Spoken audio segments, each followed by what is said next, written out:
escolha que tenha menor escape, né? Então, na pediatria, ou a full face ou a oronasal. Por quê? Porque a criança, ela sabe respirar por boca. Então, se você coloca uma pronga fazendo pressão no nariz, é desconfortável, né? Então, a criança vai fazer o quê? Abrir a boca para respirar pela boca. Os bebezinhos, eles não sabem, né? Então, quase a gente não tem escape pela pronga, certo? Então, na anel, a gente prefere usar a pronguinha, certo? Pronga nasal.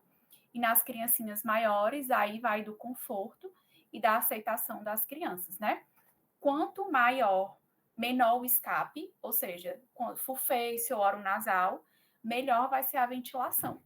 E o sucesso da ventilação mecânica não invasiva, ele está muito na acoplação, né? No conforto do paciente a esse sistema de VNI. Então, às vezes, a gente precisa lançar mão de uma sedação que não deprima o sistema, né? Não faça rebaixamento do nível de consciência, mas que deixe a criança tranquila, certo? No adulto, não é tão frequente. Às vezes, o adulto tolera sem sedação. Na criança, por muitas vezes, a gente precisa colocar uma sedação para ela se acoplar a essa ventilação, certo? Então, na NEL, sempre pronguinha nasal, certo? Na pediatria, quanto maior, né, a interface que a criança tolerar, melhor, né? Então, a gente prefere a full face ou a oronasal. E aí, quais são as contraindicações de uma ventilação mecânica não invasiva? Eu trouxe números aqui, mas assim, para resumir, né? Toda criança que não tenha capacidade de manter proteção de via aérea, ou seja, criança parada, criança gravemente enferma, criança com instabilidade hemodinâmica, com choque, criança com rebaixamento do nível de consciência, um Glasgow abaixo de 10, criança com hemorragia digestiva, porque lembra que a pronga, ela fica nariz e boca, né?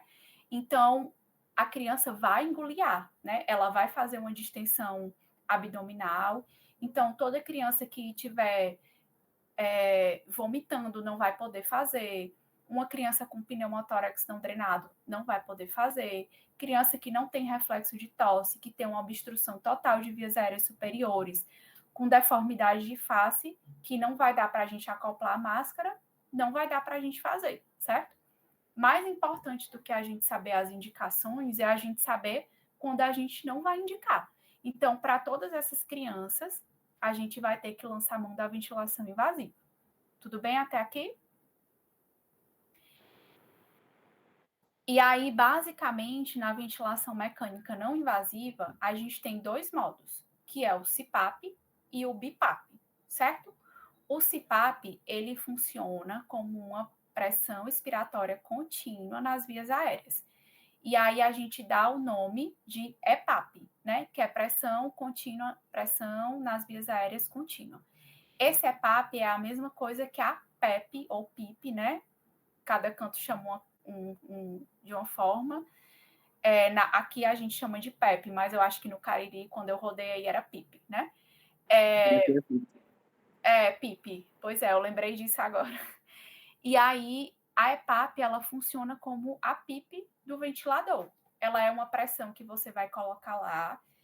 E no CPAP, né, na ventilação não invasiva por CPAP, o único parâmetro que você vai setar é a PIP e a FiO2.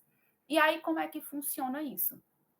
Então, CPAP, a criança ela tem que ter drive respiratório.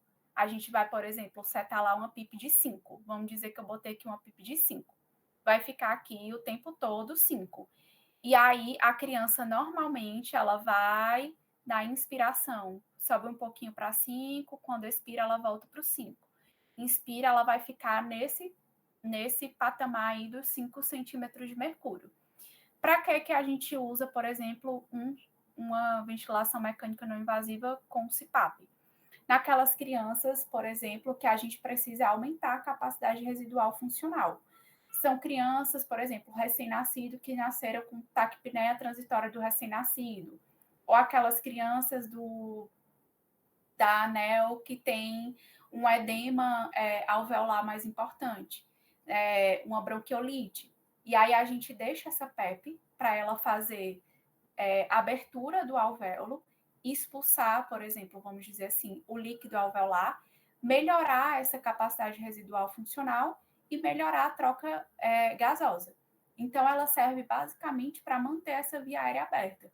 Ou não, é uma criança que, por exemplo, teve uma síndrome de aspiração meconial, e aí algumas áreas do pulmão fizeram rolhas por mecônio e atelectasias. Aí a gente coloca lá no CPAP com uma PIP para essa PIP manter esses alvéolos abertos e melhorar as nossas trocas gasosas. Mas precisa só atentar que a criança ela precisa ter drive, porque a gente não coloca frequência respiratória aqui no CPAP, certo? E aí o bilevel, né, ou BIPAP, como a gente pode chamar, ele fornece 2 níveis de pressão na via aérea. Então, ele fornece a EPAP, que é a PIP, e uma IPAP, que é uma pressão inspiratória com uma pressão expiratória. E aí, aqui no BIPAP ou no bilevel, a gente já tem, né, a oportunidade de colocar uma frequência respiratória no ventilador. Então, às vezes, é uma criança que está mais sonolenta, né? E aí eu preciso garantir que ela faça, por exemplo, 20 incursões respiratórias por minuto. Então, eu consigo colocar lá no ventilador a frequência respiratória. Mas se eu, por exemplo, tenho uma criança que está acordada, aí eu não chamo isso de PAP, eu chamo de pressão de suporte, que eu sei que vocês também já viram essa aula de modalidades ventilatórias. Então, é uma criança que tem drive respiratório, é um paciente que está ventilando espontaneamente. Aí eu defino uma CPAP, ou uma EPAP, ou uma PEP, com uma pressão de suporte. E aí, como é que funciona isso? Aqui é o CPAP, né, que a gente viu, eu defino um único nível de pressão na via aérea, e a criança respira e volta para essa pressão. No bilevel ou BIPAP, eu defino uma PEP, ou uma PIP, né, um EPAP e uma IPAP. E aí a criança inspira, eu subo para essa pressão mais alta. Quando a criança expira, eu volto para PEP ou PIP. Inspira, IPAP. Expira, EPAP, certo?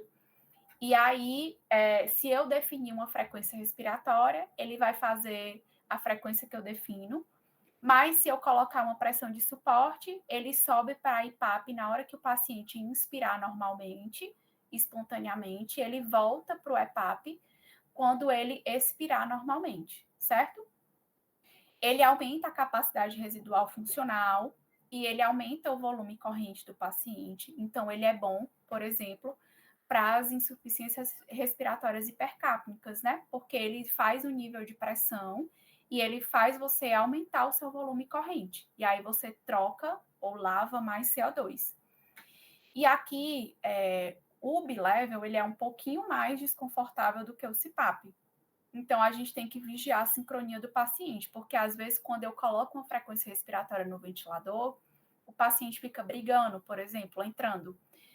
E aí a gente, às vezes, precisa dar uma sedada. E atentar para os efeitos cardiovasculares, porque como eu estou colocando uma pressão positiva no tórax, né, eu posso diminuir o retorno venoso. Então, se for uma criança, né, que esteja hipovolêmica ou mais mal perfundida e precise de uma pressão torácica menor para aumentar o retorno venoso, às vezes o bilevel ou o BIPAP dá uma atrapalhada. Mas aí a gente monitoriza isso como perfusão, né? Pressão, lactato na gaso. Então, só atentar para essas formas. Ah, Natália, alguém quer perguntar alguma coisa? Eu queria perguntar, doutora, Pode perguntar. você falou em alguns casos, quando existe uma sincronia, então a criança não está muito ajustada ao ventilador no modo de BIPAP, a gente poderia entrar com a sedação. Como é que a gente ceda esse Pronto. paciente? Normalmente, a gente usa, quando a gente tem uma ventilação não invasiva, a gente tem que usar sedações que não deprimam o sistema nervoso central, né? Para ela não rebaixar. Então, a gente lança mão, principalmente, né? Isso é uma coisa que a gente tem aí de 2, 3 anos, de alfa-agonistas, que seria o Precedex, não sei se vocês já ouviram falar, ou a dexmedetomidina, né, que é o nome comercial é Precedex, ou a clonidina, que é como se fosse um derivado do Precedex, mas com mais efeitos cardiovasculares. E a gente usa contínuo mesmo, certo? Como se fosse midazolam e fentanil. Às vezes, quando a gente não tem, porque não é todo serviço que tem Precedex, porque ele é um pouquinho caro, a gente pode fazer ketamina em doses baixas, certo? Para poder deixar a criança mais sedadinha. Porque a ketamina, ela não deprime o sistema respiratório. Só tem que atentar para uma coisa. A ketamina, ela dá muita alucinação. Então, o ideal é que a gente não use ketamina sozinho, certo? Sem um benzodiazepínico.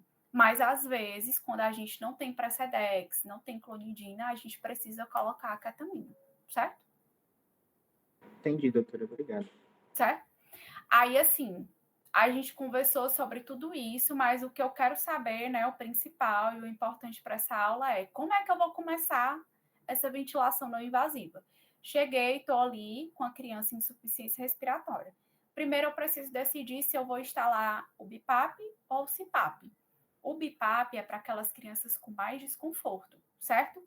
Gradativamente falando, a gente, por exemplo, CPAP o mais básico, BiPAP o mais de um nível maior, por exemplo, vamos dizer assim. Depois do BiPAP, a gente vai para a intubação. Então, se eu tenho uma criança muito desconfortável, a gente vai para o BiPAP. Se ela está mais tranquilinha, eu preciso só abrir a telectasia, a gente vai para o CPAP, certo? Então, o CPAP a gente seta, né? A gente coloca lá um EPAP entre 5 e 6 milímetros de mercúrio e a FiO2 conforme necessidade do paciente para manter uma saturação ali acima de 93, 92, certo? E o bilevel ou BiPAP, a gente bota um EPAP entre 5 e 6 com uma IPAP de 12 a 15, certo? E a FiO2 conforme a necessidade do paciente. E a máscara, né, a interface, você vai escolher conforme disponibilidade do seu serviço e conforme tolerância da criança, né? É desconfortável, né? É ruim mesmo, dá uma sensação de afogamento, mais ou menos. Então, a melhor interface é aquela que o seu paciente se adaptar.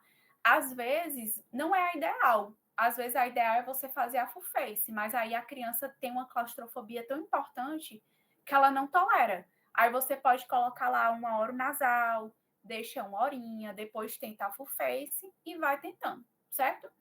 Só atenção para quando você precisa colocar nessa VNI fração inspirada de oxigênio maior do que 50%, porque isso daí já demanda que a criança está com um trabalho respiratório muito importante.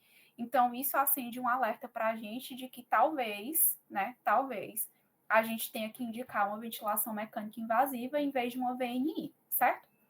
E aí eu instalei lá a VNI, aí eu reavalio, normalmente a gente reavalia a criança com mais ou menos 1 hora depois de instalar a VNI. Instalou, daqui a 1 hora eu vou lá. Melhorou a frequência, melhorou a tiragem, eu colho um agaso, o PO2 melhorou, o PCO2 caiu, então eu posso manter, certo? Não vou ficar fazendo VNI 24 horas, né? O objetivo é você ver se a criança tolera ali 2, 3 horinhas, melhorou, você tira, daqui a pouco no outro turno a gente faz de novo.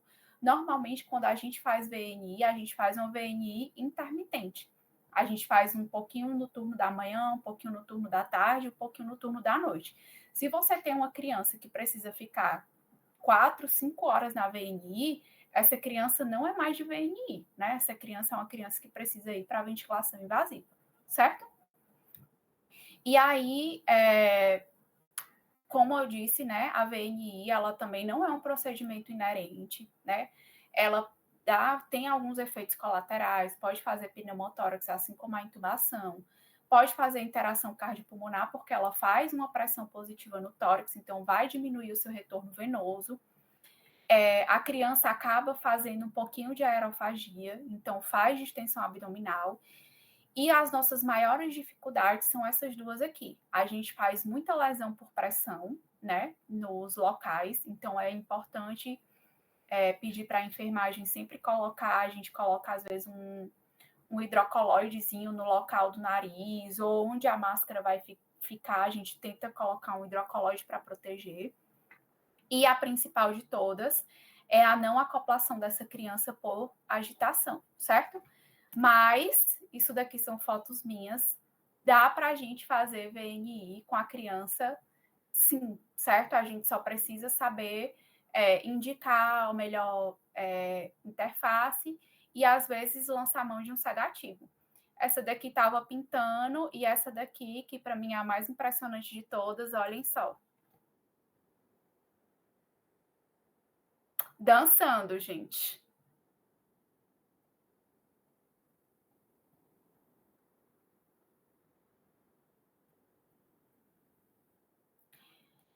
E ficou, e ela ficou. Então, assim, dá para fazer VNI, certo? Dá para a gente lançar a mão da VNI. A Joyce está falando aí, a Joyce conheceu, né, Joyce? Ela dá para a gente. Acho que eu lembro dela. Dá para a gente fazer VNI, sim, certo? E aí, falando sobre o catéter nasal de alto fluxo, né, que o Malaquias disse que vocês tiveram aí uma pequena introdução sobre isso quando foi falado de SDRA, né? O catéter nasal de alto fluxo é uma coisa que ainda é uma novidade em alguns serviços, certo? Maravilhoso, eu amo fazer catéter nasal de alto fluxo. A gente, às vezes, em alguns locais, vocês podem conhecer como TAF também, certo? Que é terapia de alto fluxo. E aí, quando é que a gente considera, né, o que é um catéter nasal de alto fluxo? Alguém aqui já teve a oportunidade de ver? Eu já vi. Já viu, né? O catéter nasal de alto fluxo, ele é um dispositivo que fornece fluxos acima de 6 litros por minuto, né? O catéter nasal que a gente usa, ele vai até ali 4, 5 litros. E já não é muito confortável, né? Porque resseca a via aérea, né? Faz lesão. O catéter nasal de alto fluxo, ele é um dispositivo que fornece fluxos acima de 6 litros por minuto, certo? Então, ele é um fluxo muito alto, ele é contínuo na via aérea, mas ele é aquecido e umidificado. Então, facilita muito a aceitação. Como é que é o catéter de alto fluxo? Ele tem essa base aqui, que é uma base que aquece o ar. Aqui é um dispositivozinho para umidificar o ar. E aí ele está ligado nesse blender aqui, que fica ligado lá na paredezinha ao ar comprimido e ao oxigênio, certo? Então, no catéter nasal de alto fluxo, a gente usa tanto o ar comprimido como o oxigênio. E aí ele vem aqui, é umidificado e aquecido nessa base, sai por essa pronga e essa pronga fica aqui na criança, certo? Então é um fluxo bem alto. Às vezes a gente chega a fazer 30, 40 litros de O2 nesse catéter. Ele é contínuo e ele é aquecido e umidificado. E aí o que é que acontece? Quando a gente tem esse fluxo alto, por exemplo, 20, 30 litros, a gente acaba criando um certo grau de pressão nas vias aéreas superiores, né? Naquela zona condutora respiratória. E aí é um fluxo que ele é turbulento, ele fica lá o tempo todo. E com isso, ele impede que essas vias aéreas condutoras colapsem, né? E ele lava esse espaço morto, porque como ele é turbulento, ele fica o tempo todo entrando, saindo, entrando, saindo. Então, ele acaba lavando esse CO2, certo? Apesar de ser um fluxo alto e contínuo, diferente do catéter nasal habitual que a gente usa, ele é aquecidinho, é um ar que ele é mais morninho e é umidificado. Então, as crianças toleram muito bem. As crianças ficam muito mais confortáveis no catéter nasal, por exemplo, do que numa VNI, né? Só que vejam que ele, apesar de criar um grau de pressão, a gente não tem como quantificar. É diferente da VNI e do BIPAP. Ele cria porque, por exemplo, se eu der um fluxo de 30, ele vai criar lá uma pressão na minha via aérea, mas eu não tenho como quantificar essa pressão. Então, como ele não cria pressão positiva na via aérea, propriamente dita, a gente não pode considerar o catéter como uma ventilação não invasiva. Ele é um dispositivo de oxigenoterapia, certo? Mas ele é excelente, né? Excelente para a gente usar nas bronquiolites. A gente usa muito nas SDRAs quando elas são estubadas, porque a SDRA ela é basicamente uma insuficiência respiratória que a gente tem uma hipoxemia refratária muito grave. Então, quando essas crianças são estubadas, a gente, no pós-estubação, a gente gosta muito de usar catéter nasal de alto fluxo. E aí é uma instalação super simples e rápida, e os parâmetros que a gente ajusta são temperatura, o fluxo de ar e a FiO2, certo? E aí a nossa principal indicação é a insuficiência respiratória hipoxêmica mesmo, porque ele é um dispositivo de oxigenoterapia. A cânula dele é essa aqui, que ela é como se fosse aramada, certo? Mas ela é bem flexível. E aí esse aramado, ele faz o fluxo ser turbulento, certo? E a cânulazinha, que é essa que a gente coloca aqui, ela é de silicone. Então, ela é muito mais confortável do que a nossa cânula que a gente usa mesmo. E aí, as principais contraindicações, né, é quando a gente tem uma hipóxia grave com risco de vida, instabilidade hemodinâmica, pneumotórax, basicamente as mesmas contraindicações da ventilação não invasiva. Ou quando a gente tem um trauma facial ou base de crânio, ou uma anormalidade de vias aéreas que impeça a instalação desse catéter. E aí, como é que eu começo, né? Decidi, eu tenho uma criança, por exemplo, asmática, que está hipoxêmica, eu quero colocar um TAF ou um KNAF. Eu tenho uma criança com SDRA grave que foi estubada e ainda está hipoxêmica, então eu quero instalar um catéter nasal de alto fluxo. O primeiro passo, né, mais importante de todos, é a gente escolher o tamanho da cânula ideal, certo? Diferente da VNI, lembra que lá na VNI eu queria vedação completa, né? A pronga nasal da VNI, ela tem que vedar completamente a narina para eu não deixar escapar.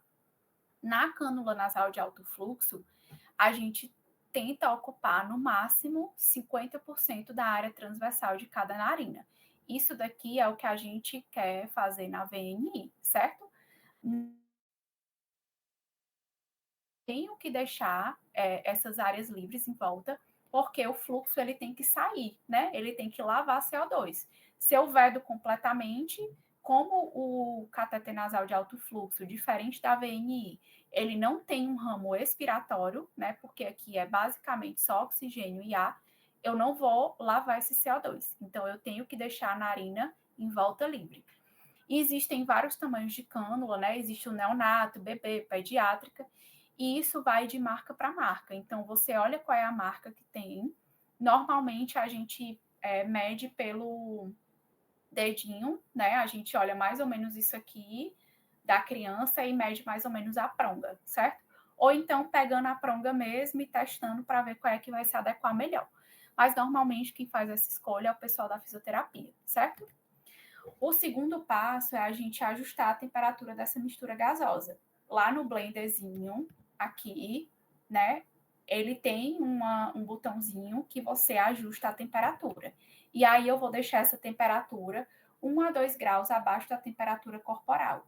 Normalmente entre 34 e 37 graus. A gente tenta deixar ali entre 35, 35,5 para ficar mais confortável, certo? E o terceiro passo e mais importante é a gente ajustar o fluxo e a FiO2. Lembra que o cateter nasal, ele é uma mistura de ar comprimido com O2. Então, a gente vai fazer mais ou menos essa fórmula aqui. Eu começo com meio a 1 litro por quilo por minuto, até atingir 2 a 3 litros. A gente não dá para começar com o máximo, porque ele é um fluxo muito rápido, né? Muito turbulento. E às vezes a criança se incomoda mesmo. Então, por exemplo, se eu tenho uma criança de 10 quilos, eu começo ali com 10 litros, certo? E aí, progressivamente, eu vou aumentando até eu atingir 30 litros por quilo, ou 30 litros por minuto, certo? E a FI é conforme o meu objetivo, né? Que é saturar ali acima de 92, 93. E como é que eu defino essa FI? Eu coloco, normalmente, deixa eu mostrar para vocês. As terapias, os catéteres de alto fluxo, eles vêm com essa tabelinha aqui, certo?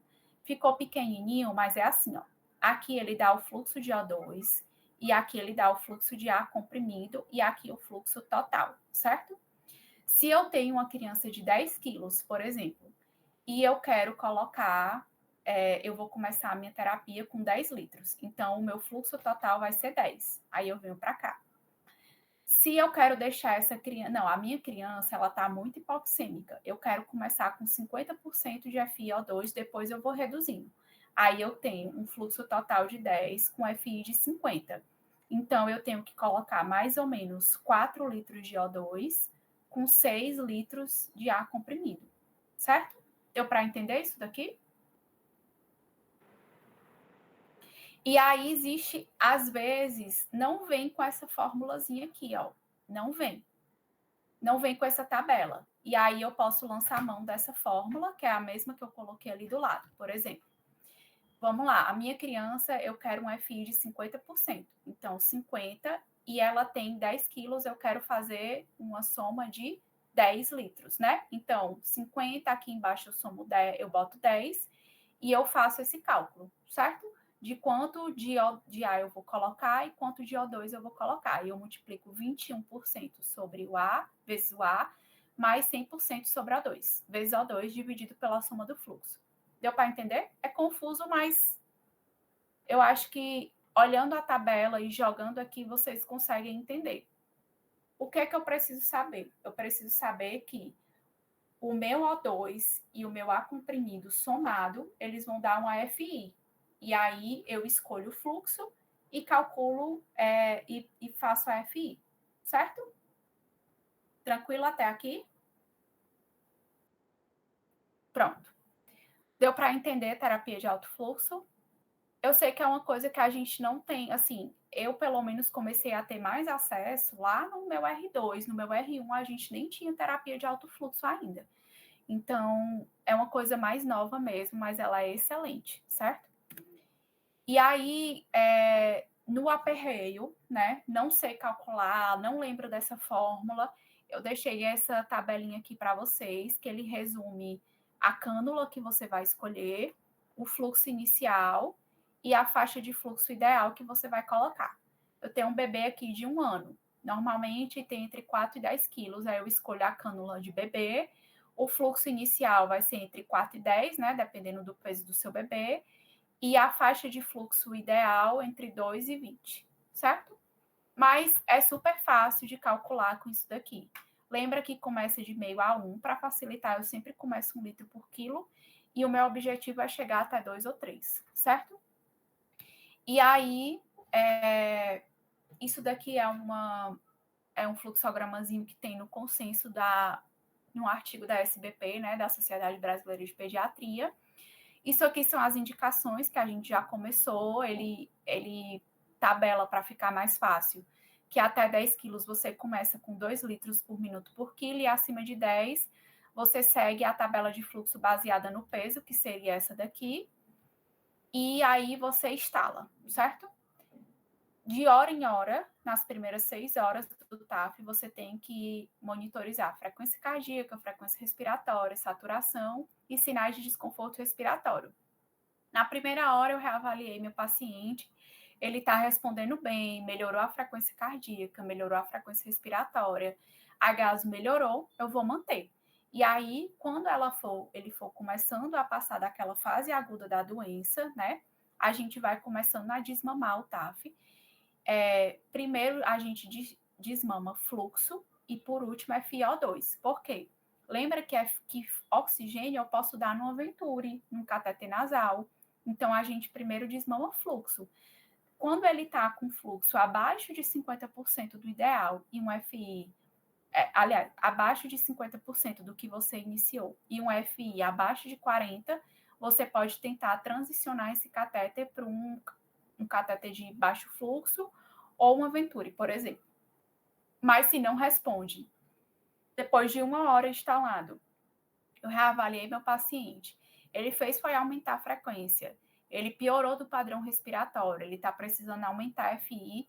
Então, a gente tem que acender o sinal de alerta de que talvez essa criança tenha que ir para a ventilação invasiva, certo? E aqui são algumas fotos lá do serviço, né? A cânulazinha ela é de silicone, certo? O bebezinho, como eu falei para vocês, ele é um respirador basicamente nasal, então a gente às vezes passa uma sondinha oral em vez de naso, né? E a canulazinha siliconada que facilita o acesso, certo? Deixa eu mostrar para vocês aqui.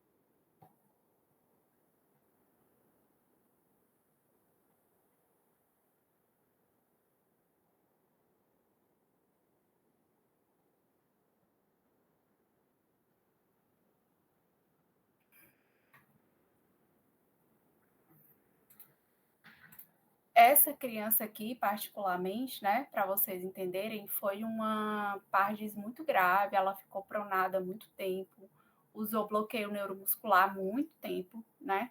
E aí, no pós-extubação, a gente usou o catéter de alto fluxo como um suporte, né, até ela melhorar. Vocês estão vendo que ela está, assim, bem lentificada, né? Bem emagrecida, isso é uma coisa que a gente chama de neuropatia do doente crítico, né? Uma criança que usou bloqueio neuromuscular por mais de 10 dias, né? Ficou pronada. Então, ela ficou assim com essa lentificação, mas aí depois saiu super bem, já voltou para a gente já reavaliou, ficou super bem, né? Mas para vocês verem como o catéter, ele é maravilhoso, porque ele é super confortável, né? As crianças conseguem comer, falar, brincar, então elas toleram muito bem, certo? E aí eu tentei VNI, né? Tentei terapia de alto fluxo, tentei tudo, mas meu paciente, ele tá em franca insuficiência respiratória e aí eu vou ter que entubar, certo? E aí, né, chega aquela hora crítica, né, de a gente ter que escolher, porque na pediatria a gente usa muitas coisas baseadas por peso, né, tamanho, idade, e aí entubar um bebezinho desse tamanho não é a mesma coisa que entubar um bebezinho, uma criança desse tamanho, né? Então, eu preciso saber qual é o TOT que eu uso em cada criança. Eu uso o TOT com ou sem balão, né? Eu uso o mesmo laringoscópio em toda criança. Eu vou entubar com laringo reto ou um laringo curvo, né? Como é que eu faço essa sequência rápida?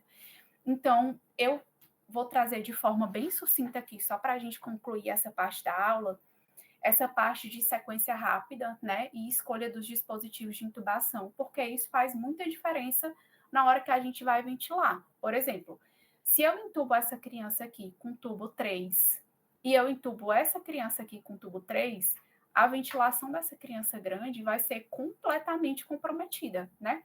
Então, a ventilação, ela não é só você ligar o ventilador. E aí, por isso que eu quis trazer essa introdução aqui de sequência rápida e tudo, porque isso foi uma coisa que eu também não tive muita vivência na minha graduação. Só para a gente entender, né, as crianças nos primeiros 2 anos de vida, elas têm muitas diferenças anatômicas. Isso a gente já viu, né? A via aérea da criança, ela a língua é mais protusa, né? Então, ela dificulta mais a visualização da via aérea. A abertura glótica da criança, ela é ali em torno de C1, e do adulto ela é em torno de C5 a C6, né? Lá embaixo mesmo. Então, a via aérea da criança ela é mais anteriorizada, né? E mais alta. Então, não é que ela seja mais difícil de ser acessada, mas ela é diferente da técnica do adulto. Então, a gente precisa só saber disso para na hora que a gente for decidir entubar uma criança, não passar muito perrengue, né? E aí, outra coisa que a gente também precisa lembrar é que as crianças menorzinhas, elas têm o occipito mais proeminente, né, do que o adulto. E aí, isso é importante, por exemplo, na posição da criança para intubar, né? A intubação da criança, ela é 50% dela depende da posição da criança, né? Por quê? Porque como ela tem o occipito mais proeminente, se você não coloca o coxim que você equilibre o eixo da via aérea, né? Ele vai fletir a cabeça para frente e vai colabar a via aérea, certo? Então, as crianças, elas são previsivelmente diferentes. Isso não significa que ela é mais difícil, né? A gente só precisa estar familiarizado com isso. E aí, uma coisa que angustia muito, né, quem não faz pediatria todo dia, é que a maioria das coisas na pediatria, elas são baseadas em peso e idade. E aí, às vezes, eu preciso fazer uma droga aqui rápido. Não sei a dose porque preciso calcular pelo peso. Então, a gente precisa usar alguns recursos, né, de reanimação ou de guia de ressuscitação para diminuir essa carga emocional, né, que às vezes a gente fica muito focado em calcular, eu preciso calcular a dose disso, e reduzir a nossa chance de erro. E já eu vou mostrar um dispositivo que a gente usa, que eu posso passar para vocês depois. Eu usei por muito tempo isso, né, eu tenho no meu celular para quando eu dava plantão de PA, eu usava muito para uma urgência, certo? Então, como eu falei para vocês, né, as crianças menores de 2 anos, elas têm o occipito bem proeminente. Então, 50% do sucesso da nossa intubação vai estar aqui, no posicionamento. Nas crianças menores de 2 anos, a gente usa o coxim subescapular, certo? Para poder a gente estender essa via aérea e deixar tudo no mesmo eixo. Se eu uso aqui embaixo do occipito, eu vou fletir a cabeça da criança, olha a diferença, e vou fechar essa via aérea, certo? Nas crianças maiores de 2 anos, a gente faz igual adulto e usa o coxim suboccipital, certo? Olha aqui a diferença quando a gente posiciona melhor. Então, lembra disso. Menor de 2 anos, subescapular, maiores de 2 anos, suboccipital, certo? Alguém já tinha reparado isso daqui ou já teve a oportunidade de intubar e precisou ver isso? Certo. E aí, em relação à escolha do dispositivo, né? A gente prefere usar uma lâmina reta nas crianças até mais ou menos 2, 3 anos, por quê? Lembra que eu disse que a língua da criança na boca, ela é proporcionalmente maior. A lâmina curva, a gente usa, quem já entubou adulto lembra disso, para resvalar, né?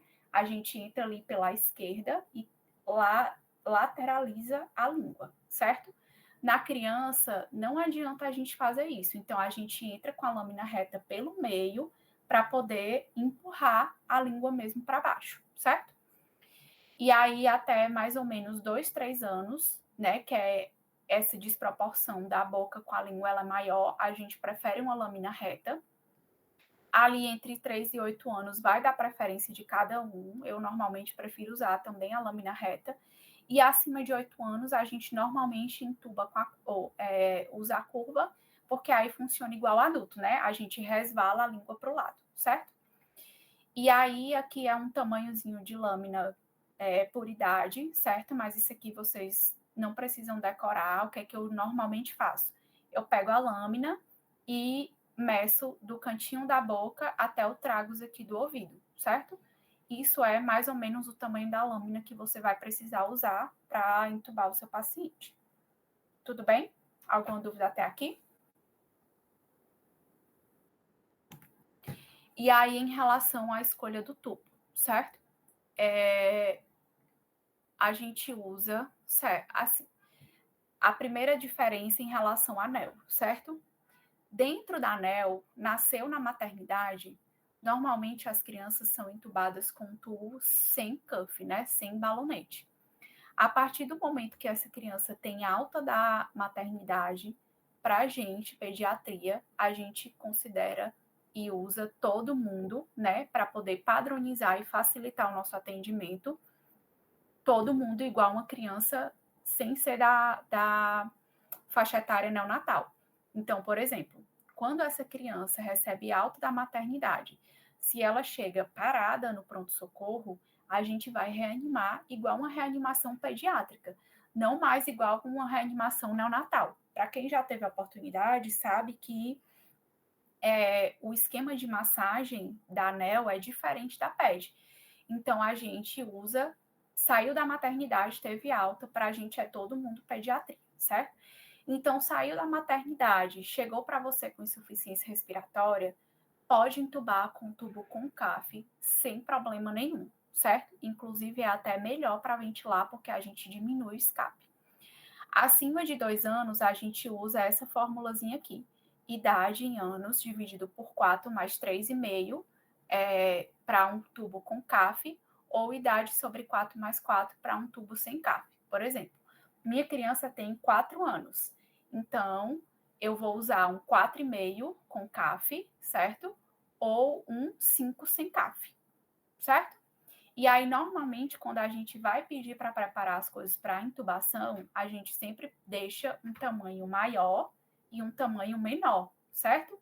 Porque essa regrinha é uma regrinha global, mas às vezes varia de criança para criança. Às vezes eu consigo intubar uma criança de 4 anos com tubo 5. E aí eu sempre peço para deixar separado um tubo maior e um tubo menor, certo? Sempre prefiro, se for patologias, insuficiência respiratória, já entubar com CAF. Ah, não, é um pós-operatório. É uma criança que foi entubada só para operar. Aí não, aí a gente pode usar sem CAF. Mas é um choque, é uma criança com insuficiência respiratória, a nossa preferência é sempre tubos com CAF, certo?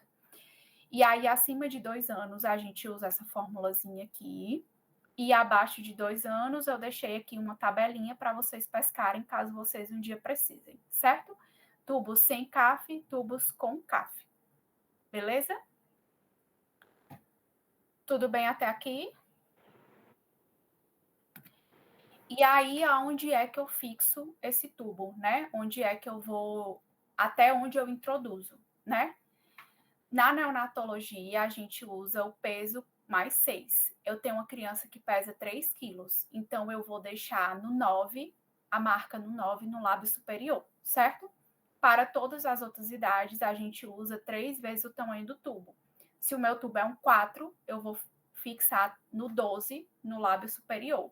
Se o meu tubo é um 5, eu vou fixar no 15, certo? Isso é muito importante porque a gente evita seletivar o tubo e hiperventilar só um pulmão. Tranquilo até aqui? E aí, alguém quer perguntar alguma coisa? Não, doutora, tá tranquilo.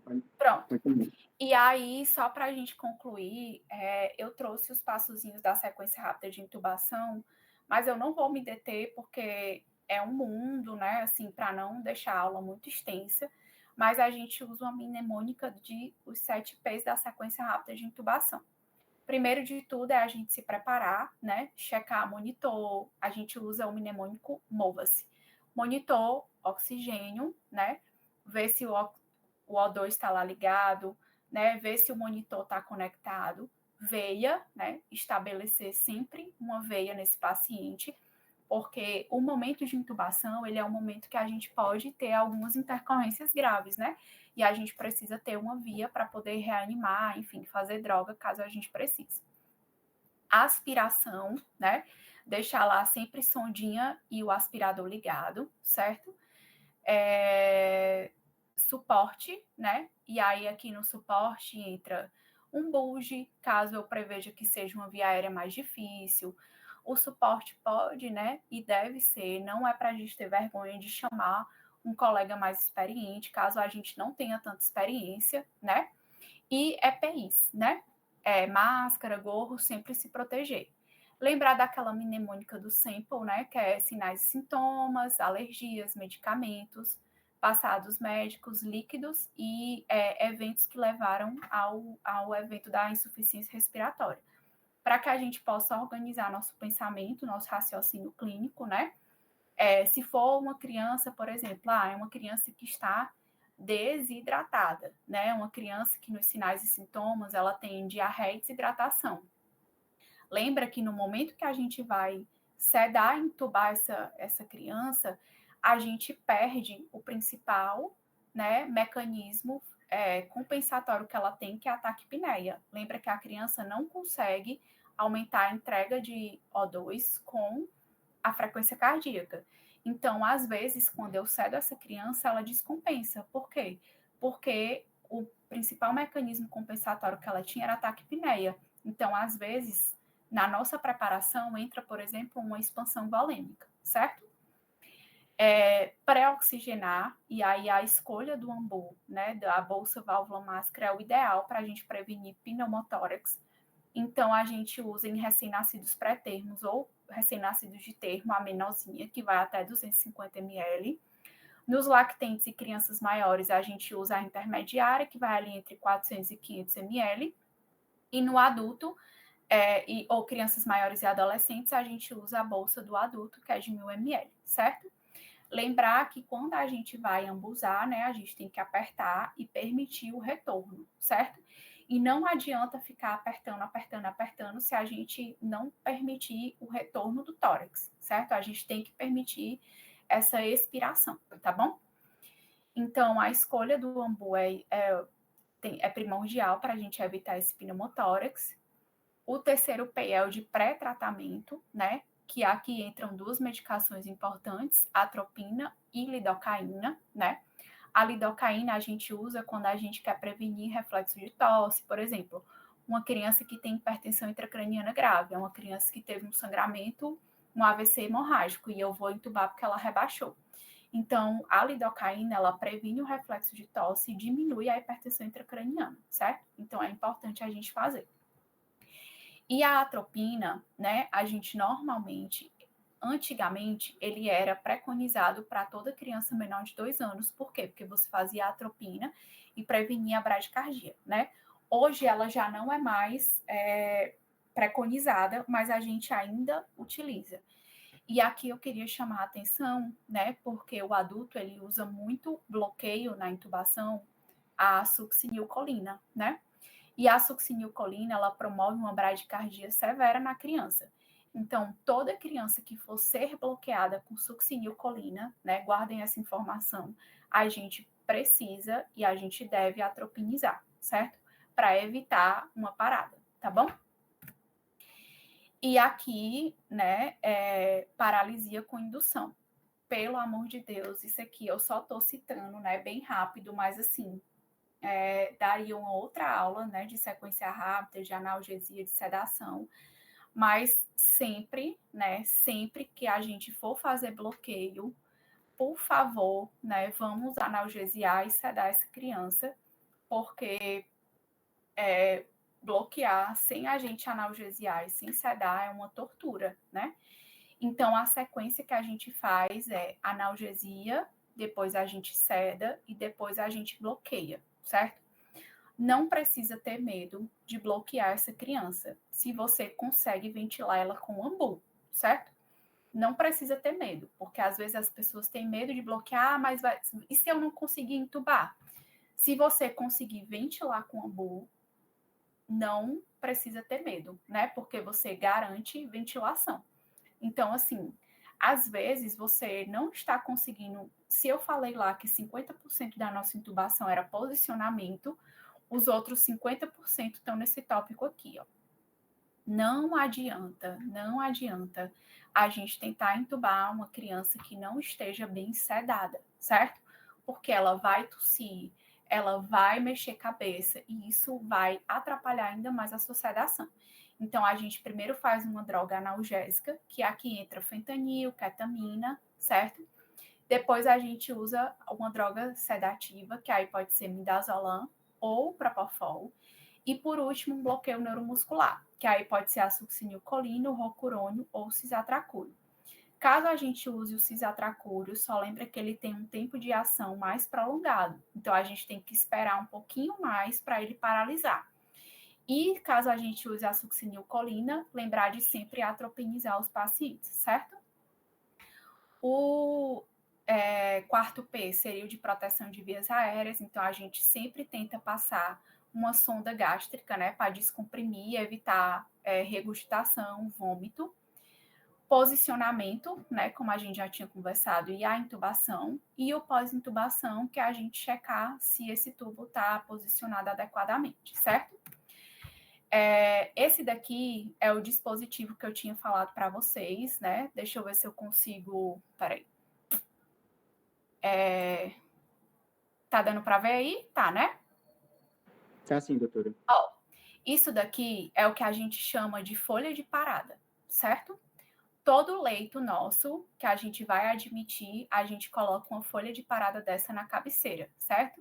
Eu estou usando aqui a do Sopai para mostrar para vocês, mas todo hospital que tem UTI pediátrica, ele tem a sua própria folha de parada.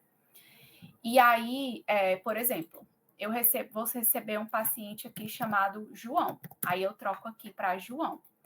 O meu paciente, ele tem 5 anos, não tem 4. E o meu paciente, ele pesa 10 quilos. Vocês estão vendo que muda automaticamente? E aí, a minha criança tem 6 quilos. Aí ele já muda, certo? Ele dá aqui o peso calórico, que é o que a gente usa para calcular a hidratação. Ele dá a parametrização, né? Ele dá a frequência cardíaca normal, a frequência respiratória, a pressão de perfusão, a pique. Aqui ele dá os dispositivos, né? A minha criança tem 5 anos, eu vou usar um tubo 5,5 sem cuff e um 5 com cuff, né? Por exemplo, se eu alterar aqui para 10 anos, vocês vão ver que vai mudar, certo? O laringoscópio, ele coloca a lâmina também aqui, a máscara laríngea, se você tiver, e o bulge que você vai usar, certo? Caso você precise. Aqui são as cargas da parada, caso eu precise desfibrilar ou cardioverter um paciente, certo? Aqui, na segunda parte, ele vem para as medicações da parada, né? Adrenalina, meldarona, bicarbonato, gluconato, sulfato de magnésio. Aqui eu venho para as medicações em bolos, que é o que eu posso usar, por exemplo, na sequência rápida de intubação. Ketamina, fentanil, midazolam, propofol, os reversores, né, flumazenil e naloxone, e os bloqueadores neuromusculares, cisatracuro, rocurônio, succinilcolina, e aqui tem alguns reversores, né, dantrolene, sugamadex, caso eu precise. Ó, vê que aqui ele coloca sempre a atropina antes da succinilcolina, certo? Aqui ele já bota para a gente lembrar. E aqui são as medicações contínuas. Depois que eu intubei, eu vou precisar sedar o meu paciente. Aí eu vou escolher aqui, midazolam e fentanil. Aí ele me dá uma soluçãozinha. 10 ml com 50 de midazolam, por exemplo. 1 ml hora vai corresponder a essa dose aqui. Quem já rodou lá na UTI do Dr. Tales sabe que ele às vezes pede para calcular isso aqui. Precedex, né, que é o que eu falei para vocês que a gente usa, e a clonidina, por exemplo, quando a gente está fazendo ventilação não invasiva. Então, isso daqui é muito importante de você ter. Eu posso mandar para vocês. Eu tenho isso aqui no meu celular e a gente tem isso aqui em todos os computadores da UTI.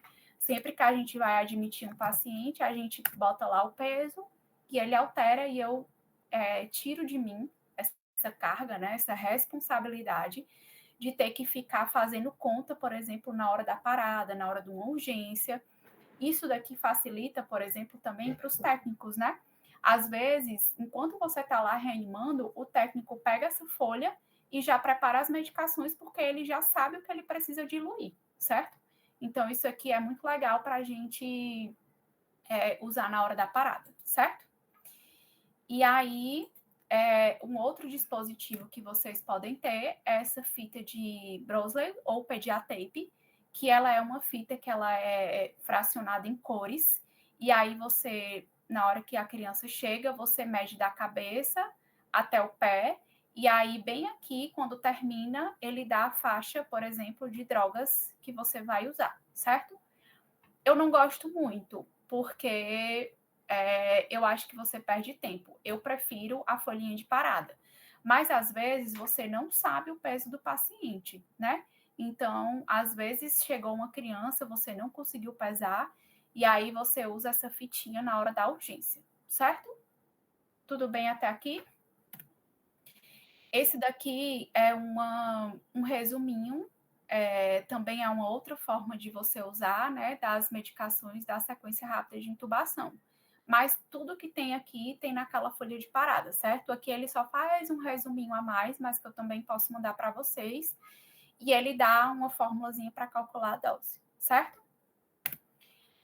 Eu acho que a primeira parte era isso, né? A gente já aprendeu a indicar, já aprendeu a intubar. e na próxima aula a gente vai aprender como é que a gente ventila, certo? Eu acho que era isso. Eu deixei aqui o meu contato. Vocês podem pegar meu telefone também com o Malaquias, caso vocês queiram tirar alguma dúvida, enfim. Espero que tenha esclarecido algumas coisas aí. Quem se interessar mais por esse mundo da pediatria e quiser conhecer mais, pode falar comigo, né? A gente está de portas abertas para receber vocês. E quinta-feira tem a parte de ventilação mecânica mesmo, certo? Combinado? Combinado, doutora. Alguma Ansioso já pela dúvida? próxima aula. Vocês querem perguntar alguma coisa?